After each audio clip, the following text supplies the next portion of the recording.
At sa punto mong ito ay makakausap po natin si Director Edgar Posadas, ang tagapagsalita ng National Disaster Risk Reduction and Management Council o NDRRMC. Magandang umaga po, Director Posadas.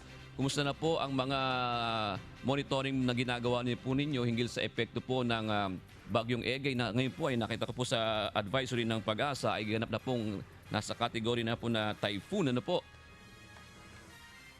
Magandang umaga po sa inyo at magandang umaga sa lahat ng nakikinig. Tama po kayo na pakinggan ko po yung inyong pag-uulat kanina during the intro.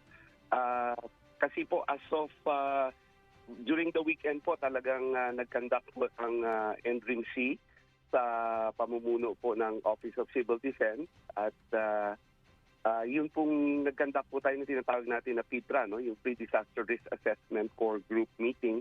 But before that, nagkaroon po tayo ng series of analyst groups meeting. No? Ibig sabihin po, mga maliliit na mga pagpupulong para po siguraduhin natin na hindi tayo mahuhuli dito sa pag-responde o pag-address ng mga pangangailangan dito po kay Tropical Cyclone Egay, no, na patuloy pong lumalakas ngayon. At tama po kayo, ngayon ay nakataas po ang, as of kanina pong alas 5 ng umaga, nakataas po ang Tropical Cyclone Wind Signal number 2 dito po sa southeastern portion ng Isabela at saka northeastern portion ng Catanduanes. At nakakapanas po ang mga areas na ito. Siguro po naiulat na rin sa inyo ito ng matataas na mga daluyong po ng tubig, gale force wind.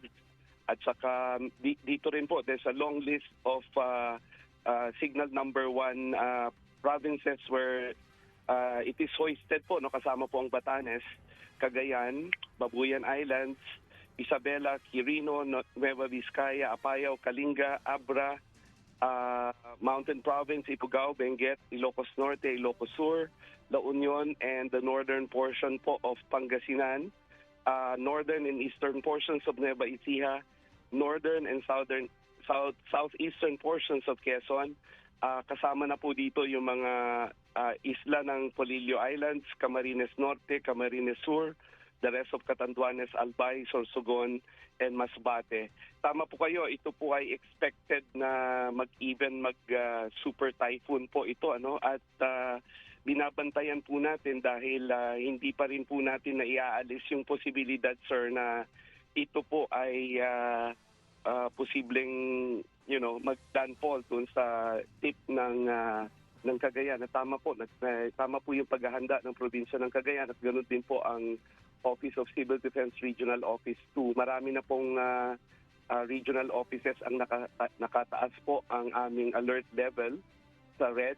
Kasama po dito ang inyong NDRIM OC, ang inyong NDRIM Operation Center dito sa Camp Aguinaldo, nakataas na po sa red para siguraduhin po na hindi tayo magkukulang doon sa ating pagresponde kung kinakailangan.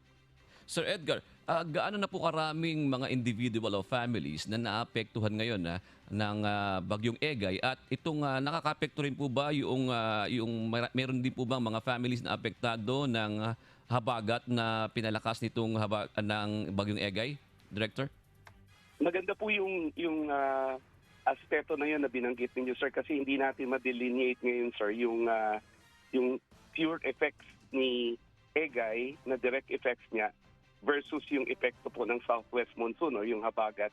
Kasi kahapon po doon sa weather update na ginanap sa Camp Aguinaldo po through the leadership ng Office of Civil Defense, kahapon po ay halos magkarugtong po yung kaulapan na dinudulot po nung habagat doon po sa medyo hinihila din ni Egay na kaulapan. So ang kahapon po ay nag-agree tayo na pagsasamahin po natin kasi hindi na po natin mahiwalay, magkasama po sila, yung epekto po ni Tropical Cyclone Egay at saka yun pong epekto ng habagat.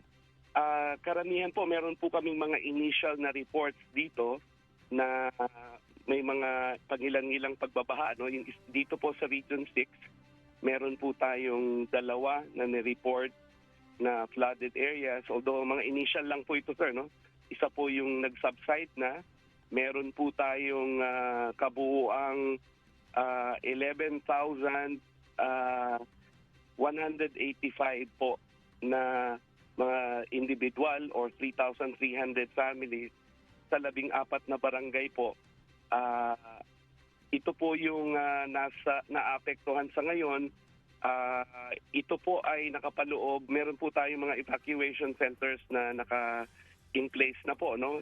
Base lang po sa datos namin kasi pumapasok pa po yung mga information dito. Meron po tayong 5 total, 5 po sa Region 6, catering to 96 families or 348 individuals. Meron po tayong iba pang mga damages pero mga maliliit-liit na lang po ito. Yun po ang pinaka-significant sa ngayon, sir.